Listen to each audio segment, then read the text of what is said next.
Hello friends, very very very good afternoon. How are you doing all? Hope you all are doing great. So आज मैं फिर से एक बहुत बहुत बहुत प्यारी स्टोरी है। सो आइए देखते हैं आज की स्टोरी में क्या है खास आपके लिए। बहुत सारे वर्ड्स हैं, हिंदी टू इंग्लिश ट्रांसलेशन करेंगे, तो आइए देखते हैं। The teacher and the boy. ये कहानी है एक शिक्षक और एक लड़के की कहानी है। हु डिड इट मतलब किसने या किया। Who did it. A teacher was asking the class again and again. जो टीचर थी पूछ रही थी, was asking the class यानी सारे बच्चों से again bar bar, again and again bar bar. But लेकिन she couldn't get the answer, लेकिन उसे कोई आंसर नहीं मिला। ठीक है, उसे कोई आंसर नहीं मिला। The teacher again asked. Teacher ने फिर से पूछा, हु डिड इट किया किसने किया। कवरिंग सम स्टेप्स अगेन, कुछ स्टेप को आगे बढ़ाते हुए। सी गॉट नथिंग, उसने कुछ नहीं पाया। आफ्टर सम टाइम्स, कुछ देर बाद। द हेड बॉय, जो क्लास का हेड बॉय होता है, ठीक है, हर एक क्लास में एक हेड बॉय होते हैं। After some time the head boy, जिसे हम बोल सकते हैं मॉनिटर, कलेक्टिंग क्रेज, अपना मतलब कि पूरी हिम्मत जुड़ाकर, रेज्ड हिज हैंड, अपने हाथ को ऊपर उठाया, and confessed his fault. Confessed यानी स्वीकार करना, एक्सेप्ट करना, हिज यानी अपनी, फॉल्ट यानी गलती। ठीक है, हेजिटेटली हिचकिचाते हुए, ही सेड उसने कहा क्या, यस मैम, हाँ मैडम, हाँ शिक्षक, जो भी शिक्षिका। I have broken the glass but not deliberately. देखो कितना छलान बोला है। I have broken the glass, मैंने ग्लास तोड़ा है, या मेरे से मैं गिलास तोड़ चुका हूँ। द ग्लास, बट लेकिन, नॉट डेलिबरेटली, लेकिन जानबूझकर नहीं। जैसे होता है ना बाय मिस्टेक, वही चीज़ हुआ है, जानबूझकर नहीं।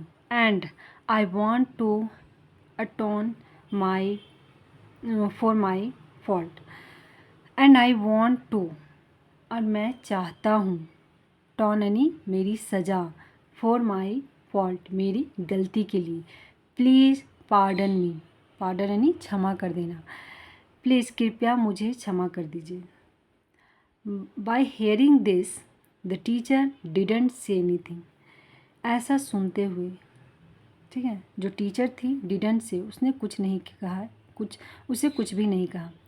सी went to the library and brought a book.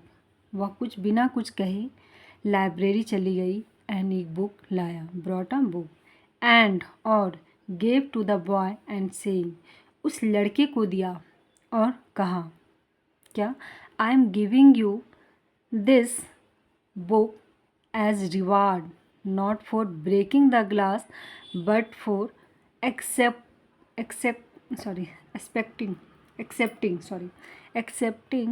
Your fault. देखो एक बार फिर देख लेते हैं।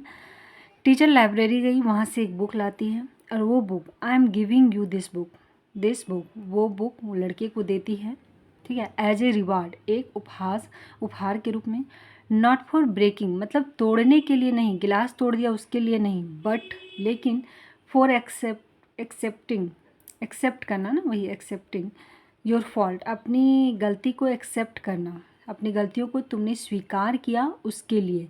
एंड और आई एम ग्लैड, मैं बहुत खुश हूँ, टू सी देख कर, that my labour of nurturing good habits, कि जो मेरी मेहनत है ना, नर्चरिंग करना, सिखाना, पढ़ाना, अच्छे हैबिट, गुड हैबिट्स मतलब अच्छी शिक्षा संस्कार देना, इन यू तुम सब में, हैज़ वर्क, उसने काम किया है। ठीक है, उसने काम किया कि जो मैंने तुम्हें एक अच्छा इंसान बनाने की जो राह पे काम करी, वो काम किया है। कहने का मतलब है, जब हम सबसे जाने अनजाने में जो भी मिस्टेक हो, हमें उस मिस्टेक को एक्सेप्ट कर लेना चाहिए।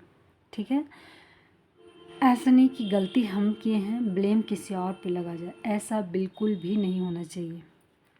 तो ये रही moral story, honesty can reform the mistake. जो हमारा ऑनेस्टी है ना, ईमानदारी है ना, वो मिस्टेक को भी ठीक कर सकता है। ठीक है, अगर ये हेड बॉय सामने नहीं आता तो सोचो टीचर का रिएक्शन, गुस्सा हो जाती, चिड़चिड़ा हो जाती, हो सकता है सारे बच्चों को पनिशमेंट मिल जाता। ठीक है, क्योंकि तोड़ा तो गया है क्लास में, तो किसी ना किसी बच्चा के द्वारा ही टूटा है। इसलिए गलती हुई है तो उसे आप खुले दिल से एक्सेप्ट कीजिए, माफ़ी मांगे और ईमानदारी दिखाइए। हो सकता है जो पनिशमेंट आप सोच रहे हो वो नहीं मिले, है ना, क्योंकि गलती करना उससे बड़ी चीज़ है गलती को एक्सेप्ट करना। तो thank you so much guys, I hope you enjoy this video. बहुत शॉर्ट थी, बहुत प्यारा स्टोरी था। Thank you so much.